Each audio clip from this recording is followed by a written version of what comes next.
What's up guys, welcome back to the channel. My name's Spencer Connor, and today I'm going to be going over in this video how I kind of dabbled in the waters of Amazon FBA and only selling brand name products. Like I only sold Nintendo and Fisher-Price products, so I'm going to kind of break down who I am and my experience with that, and how I you know, what the results of that were. So a little bit about me. So 5 years ago, I started getting into business. I started a website development company, and now 5 years later, I'm out of my parents' house. I'm making enough money to go full-time. I was able to drop out of college and pursue business.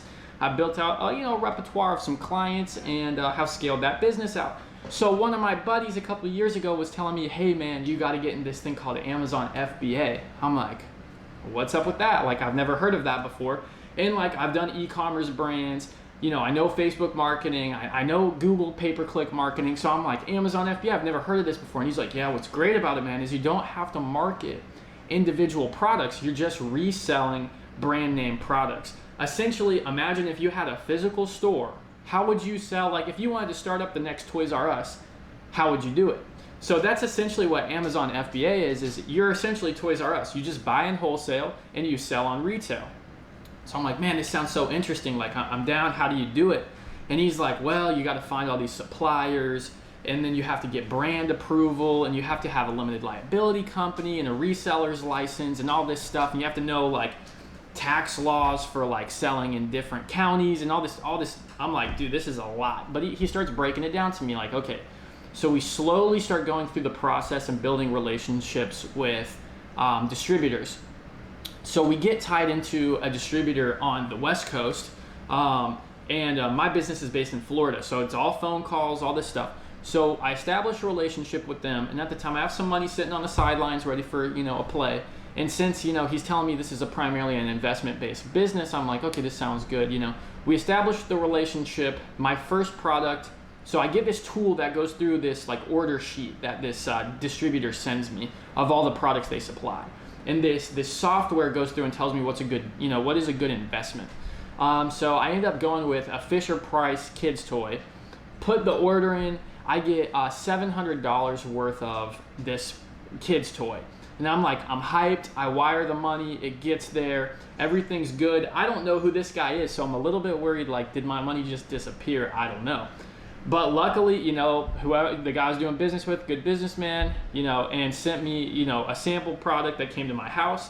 And then at the same time, he sent, you know, the rest of my 70-something units off to the Amazon fulfillment center. So at that period of time, Amazon starts receiving my order, which took a couple weeks for them to process that order. All of this whole time, I'm not even approved by Fisher-Price to sell their product yet. So that's a whole like bunch of hurdles you got to jump through. So I have to submit like a bunch of paperwork to Amazon and have them approve, you know, my wholesale supplier that, you know, they're registered with, you know, Fisher-Price to be a distributor. And then, you know, I'm under their umbrella, so I'm selling legitimate product. So you got to jump through all these hurdles, right?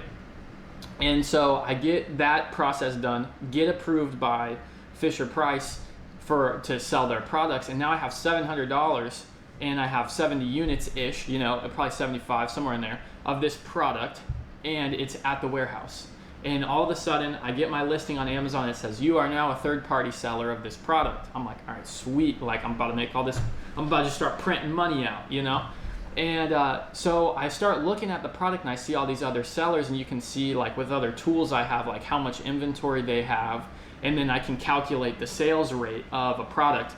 So I'm like, okay, it's selling up, you know, 130 units per month, and you know, there's 9 other sellers. I become the 10th seller, so I should get, you know, 13 sales per month.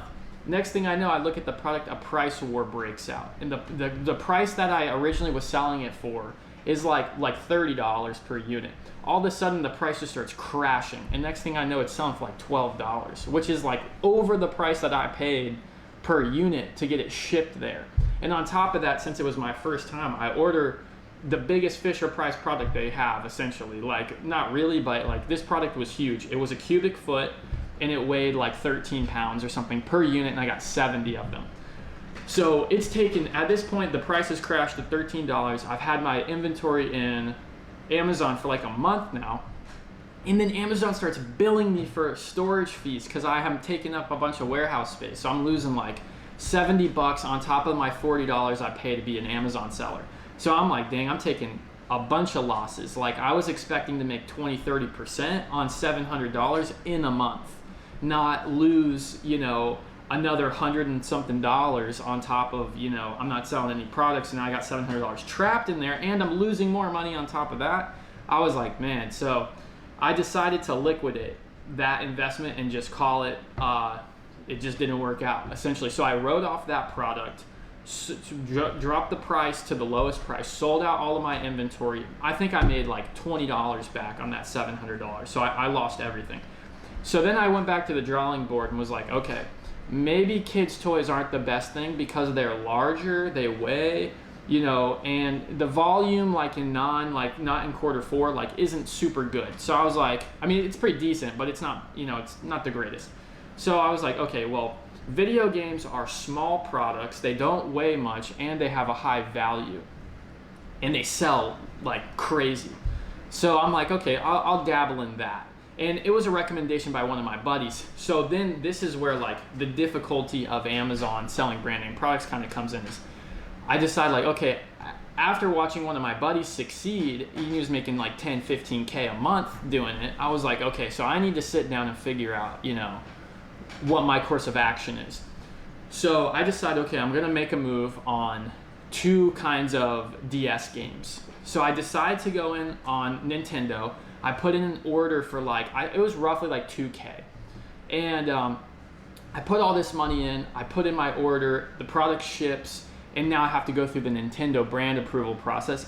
And luckily, you know, I have a great friend who blessed me and helped me go through the process, but I mean, without him, there's no way I could have got in. You have to have relations and you have to, you know, it's a whole process. You have to, you know, communicate with other companies, and that one was way harder than Fisher-Price. Like way harder. Like Fisher-Price, I submitted my paperwork and I was approved. With Nintendo, I had to jump through way more hurdles. But once I was approved, I got listed on Amazon. And at first, like for the first like 2 or 3 months, which is a long time to have $2,000 like just locked away, at least for me and my net worth, like that was like a pretty big chunk of my net worth just stuck, you know. And like it's not like the stock market where you can just liquidate your assets. So I'm sitting on this and I'm like, I really don't want to lose this money. Like I really need this to sell. So I'm watching it and I'm matching the price, you know, and I'm trying to be competitive with my prices, but also not, you know, go below a point where I'm going to lose money on this product because I have, you know, so much wrapped into it. So some really interesting things happened, and I'll put up some screenshots of my my sales. But what happened is there was some news that came out about one of the games that the next, like, you know how I was selling a game, and it was the second game in the series, and they announced the third game in the series, and all of a sudden the news about the third game made my game just start selling crazy. Like it went from 130 sales per month to like 5,000 sales per month. And so I was able to sell, I only had 30 units, man. I wish I had a couple hundred, but I went from selling no products at all to like, I sold out in like 3 days and made like I'll show it, it's like $2,200 or $2,100 in like 3 or 4 days. And I was like, whoa, this is crazy. So I still have other money invested into, you know, other products that I'm waiting to sell out. But so far my experience with Amazon FBA is like, it's not a get rich quick scheme, and it is a business. Like you have to make connections, you have to look into what you're investing into and spend time with it. Like it requires a large time commitment to build wealth with it. But again, it's not my primary business. I primarily do website development, you know, and SEO and all these things. So it was kind of like an investment dabble. I thought it would be more of a passive income investment. But if you guys enjoyed this video, I know a lot about how to set this up, so if you guys could like show some love, give me some comments or something, some feedback, so I can see like if you guys want me to make more videos about this, maybe more tutorials on how like I did the shipping or how I set my business up or something like that. I can kind of go more in depth in how we built those relationships and how we got the brand approval stuff. But you know, that's a video for itself. But show some love in the comments. I love responding to them, so that will give me something to think about going forward. But yeah. Just keep it in your mind, guys, that you always want to be positioning yourself for wealth, and that's the name of the game. So, all right, thanks for tuning in.